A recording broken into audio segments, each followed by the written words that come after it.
Hi friends, welcome back to my channel. இன்னைக்கு நம்ம இட்லி, தோசை, சப்பாத்திக்குலாம் ஒரு சைட் டிஷ்ஷா வச்சு சாப்பிடுற சிம்பிளான ஒரு குடமிளகாய் சட்னி எப்படி செய்யலாம்னு பார்க்கலாம். வீடியோ ஸ்கிப் பண்ணாம பாருங்க. அதுக்கு முன்னாடி நம்ம சேனலை சப்ஸ்கிரைப் பண்ணாதவங்க ப்ளீஸ் சப்ஸ்கிரைப் பண்ணிக்கோங்க. பக்கத்துல இருக்க பெல் பட்டனை கிளிக் பண்ணிக்கோங்க. இந்த குடமிளகாய் சட்னியை ஈஸியா குயிக்கா நம்ம செஞ்சிடலாம். இப்போ வாங்க இந்த சட்னி எப்படி செய்யலாம்னு பார்க்கலாம். இதுக்கு தேவையான இன்கிரிடியன்ட்ஸ்லாம் ஃபர்ஸ்ட் நம்ம செக் பண்ணிக்கலாம்.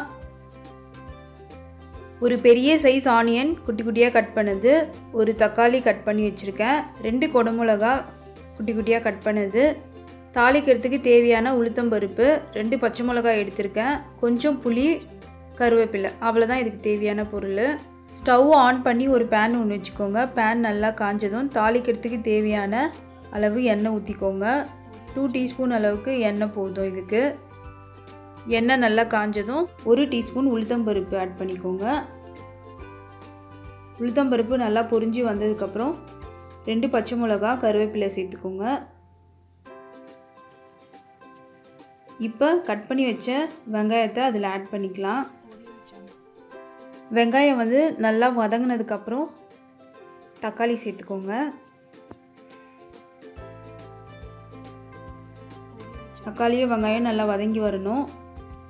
இப்போ கொஞ்சமாக நம்ம பாதி எலுமிச்சை சைஸ் அளவு நான் புளி எடுத்திருக்கேன். ரொம்ப புளி போட தேவையில்லை, கொஞ்சம் போட்டால் போதும்.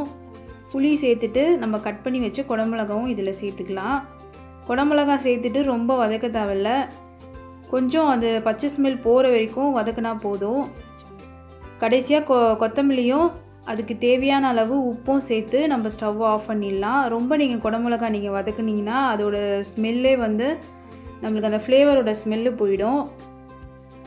அது பச்சை வாசனை போனதுக்கப்புறம் நம்ம ஸ்டவ்வை ஆஃப் பண்ணிவிட்டு இதை ஒரு மிக்ஸி ஜாரில் மாற்றி அரைச்சி எடுத்துக்கலாம். இப்போ நான் அரைச்சிட்டு நான் காமிக்கிறேன். அவ்வளோதான், நம்மளுக்கு ஆல்மோஸ்ட் சட்னி ரெடி ஆகிடுச்சு. இப்போ நான் அரைச்சி எடுத்துகிட்டு வந்துட்டேன்.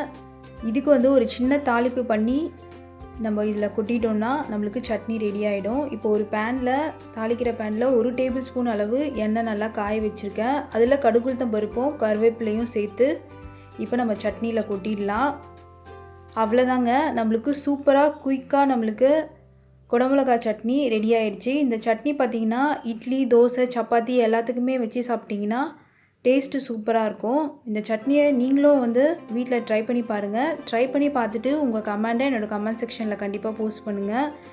என்னோடய ரெசிபி பிடிச்சிருந்ததுன்னா லைக் பண்ணுங்கள், ஷேர் பண்ணுங்கள், சப்ஸ்கிரைப் பண்ணுங்கள். தேங்க்யூ.